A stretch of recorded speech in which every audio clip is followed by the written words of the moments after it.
नमस्कार। यदि तपाईँ ब्याचलर्स वा मास्टर्स डिग्रीको लागि फिनल्यान्ड रोज्दै हुनुहुन्छ भने आज हामी फिनल्यान्ड नेपाली विद्यार्थीहरूको लागि किन राम्रो विकल्प हुन सक्छ भन्ने बारे विस्तृत रूपमा कुरा गरौँ। फिनल्यान्ड केवल एउटा स्टडी डेस्टिनेसन मात्र होइन। यहाँ quality education, practical learning, safe environment, international exposure र लङ टर्म करियर अपर्च्युनिटिजको राम्रो कम्बिनेसन पाइन्छ। नम्बर 1, उच्च गुणस्तरीय शिक्षा।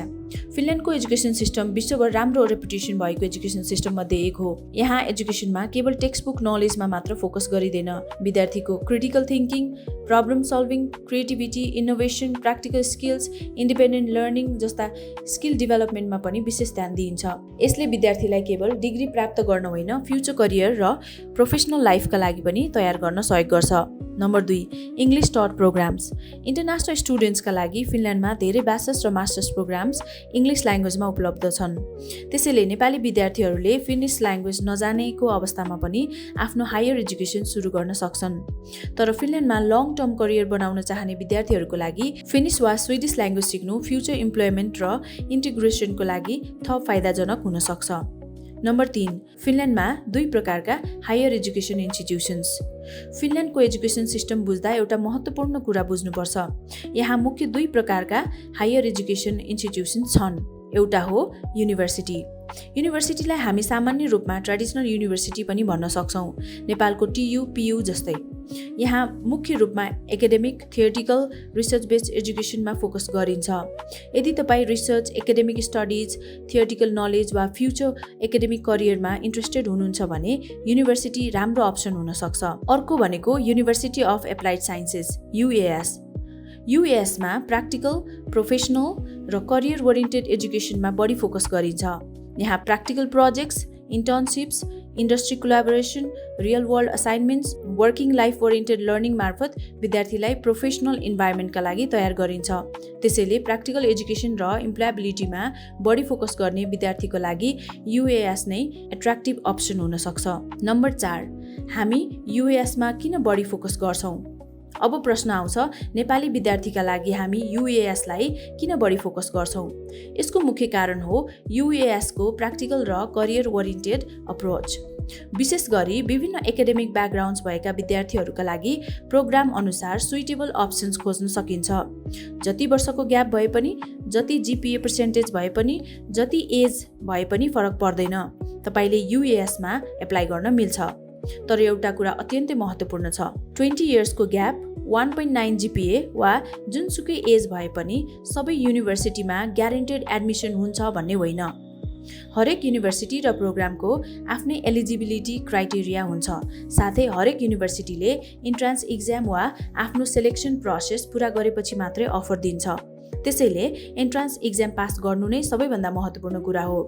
त्यसैले विद्यार्थीको कम्प्लिट एकाडेमिक प्रोफाइल हेरेर सही प्रोग्राम छनौट गर्नुको साथै इन्ट्रान्स इक्जामको राम्रो तयारी गर्नु पनि अत्यन्तै आवश्यक हुन्छ। 1, फिनल्यान्डमा एप्लाई गर्नु अघि जान्नै पर्ने महत्त्वपूर्ण जानकारी।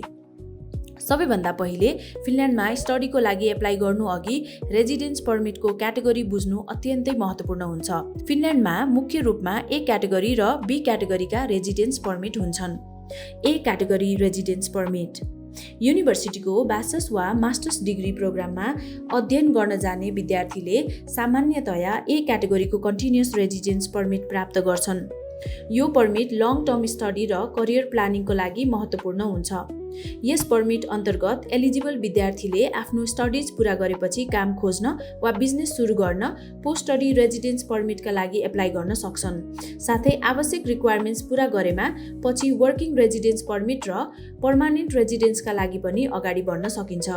Be category residence permit diploma, PGD वा केही भोकेसनल प्रोग्राममा जाने विद्यार्थीले प्रोग्राम र पर्मिटको आधार अनुसार बी क्याटेगोरीको टेम्पररी रेजिडेन्स पर्मिट पाउन सक्छन्।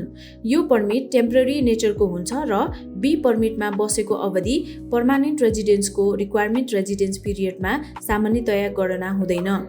त्यसैले बी क्याटेगोरीमा अध्ययन गर्न जाने विद्यार्थीले लङ टर्म करियर प्लानिङ गर्दा विशेष सावधानी अपनाउनुपर्छ। यदि तपाईको लङ टर्म गोल फिनल्यान्डमा ब्याचलर्स वा मास्टर्स डिग्री पूरा गर्ने, ग्रेजुएसन पछि करियर बनाउने र भविष्यमा पर्मानेन्ट रेजिडेन्स तथा सिटिजनशिप तर्फ अगाडि बढ्ने हो भने एप्लिकेसन गर्नु अघि प्रोग्राम र त्यसबाट प्राप्त हुने रेजिडेन्स पर्मिटको क्याटेगोरी राम्रोसँग बुझ्नु अत्यन्तै महत्त्वपूर्ण हुन्छ। त्यसैले केवल कुन कोर्स सस्तो छ भनेर मात्र निर्णय नलिनुहोस्। Course, residence permit category, career, long term plan यी सबै कुरा हेरेर मात्र फिनल्यान्डमा आफ्नो स्टडी प्लान बनाउनुहोस्। नम्बर 5, एडमिसन प्रोसेस र एन्ट्रान्स एक्जाम। फिनल्यान्डको एडमिसन प्रोसेस पनि बुझ्नु निकै महत्त्वपूर्ण छ। धेरै प्रोग्राम्समा केवल डकुमेन्ट सबमिट गरेर मात्र एडमिसन हुँदैन। अफर लेटर पाउनको लागि प्रोग्राम अनुसार सेलेक्सन प्रोसेस वा एन्ट्रान्स एक्जामिनेसन पनि हुन्छ। यो एक्जामिनेसन एउटै प्रकारको हुँदैन। प्रोग्राम अनुसार online exam, physical exam, assignment, interview, motivational video, अन्य सेलेक्सन मेथड्स मध्ये कुनै हुन सक्छ। इन्ट्रान्स एक्जाम पास गरेपछि मात्र अफर आउँछ। फिनल्यान्डमा अफर आउनु भनेको भिजा बराबर नै हो भन्न सकिन्छ। अफर आएपछि लिङ्किङ ड्रिम्सको भिजा सक्सेस रेट 100% छ। त्यसैले फिनल्यान्ड एप्लाई गर्दा एप्लिकेसन सबमिसन मात्र होइन, सेलेक्सन प्रोसेसको प्रिपरेसन पनि इक्वली इम्पोर्टेन्ट हुन्छ। Number 6, financial requirement. अब कुरा गरौँ एउटा अत्यन्तै महत्त्वपूर्ण विषय, फाइनान्सियल रिक्वायरमेन्टको। अन्य धेरै स्टडी डेस्टिनेसन्सको तुलनामा फिनल्यान्डको स्टुडेन्ट रेजिडेन्स पर्मिटको फाइनान्सियल रिक्वायरमेन्ट पनि स्पष्ट र स्ट्रेट फरवर्ड छ। फिनल्यान्डको स्टुडेन्ट रेजिडेन्स पर्मिट प्रोसेसमा विद्यार्थीले आफ्नो लिभिङ एक्सपेन्सेस धान्न सक्ने सफिसियन्ट फाइनान्सियल रिसोर्सेस देखाउनु पर्छ। हालको रिक्वायरमेन्ट्स अनुसार विद्यार्थीले सामान्यतया आफ्नो 1 वर्षको लिभिङ एक्सपेन्सेस कभर गर्न पुग्ने रकम 9,600 युरो प्रमाणित गर्नुपर्छ। डिपेन्डेन्टले पनि सामान्यतया आफ्नो 1 वर्षको लिभिङ एक्सपेन्सेस कभर गर्न पुग्ने रकम 7,350 युरो प्रमाणित गर्नुपर्छ। यसले विद्यार्थी र डिपेन्डेन्टलाई आफ्नो इनिसियल फाइनान्सियल प्लानिङ स्पष्ट रूपमा गर्न सहयोग गर्छ। यो लिभिङ एक्सपेन्सेस तपाईले भिजा लगाउनुभन्दा 1 हप्ता अगाडि मात्र राख्दा पनि हुन्छ र भिजा नआएसम्म राख्नुपर्ने हुन्छ। यो पैसा फिनल्यान्डको फ्लाइट गर्दा डलर कार्ड बनाएर जानुपर्छ भने एयरपोर्टबाट निस्किएपछि डलर कार्ड क्यान्सल गर्न पनि सकिन्छ। मेन कुरा भनेको यो पैसाको सोर्स देखाउनुपर्छ। यो पैसा जसले हालिदिए पनि हुन्छ, फ्यामिलीको इन्कम नै हुनुपर्छ भन्ने छैन। तर ध्यान दिनुपर्ने कुरा, लिभिङ एक्सपेन्सेस मात्रै फाइनान्सियल रिक्वायरमेन्ट भने होइन।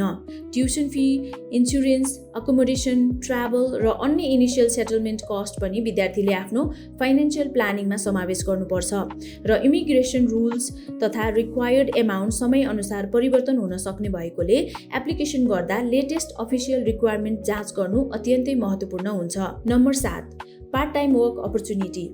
फिनल्यान्डमा इन्टरनेसनल स्टुडेन्ट्सले आफ्नो स्टडिजसँगै पेड इम्प्लोइमेन्ट गर्न सक्छन्। हालको नियमअनुसार स्टुडेन्ट रेजिडेन्स पर्मिट भएका विद्यार्थीहरूले औसतमा हप्तामा 30 घण्टासम्म काम गर्न सक्छन् भने डिपेन्डेन्टले फुल टाइम काम गर्न सक्छ।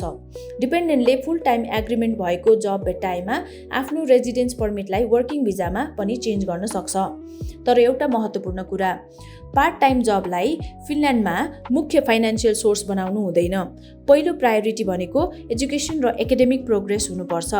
पार्ट टाइम वर्कलाई मुख्य रूपमा वर्क एक्सपिरियन्स, नेटवर्किङ र एडिसनल इन्कमको रूपमा लिनु राम्रो हुन्छ।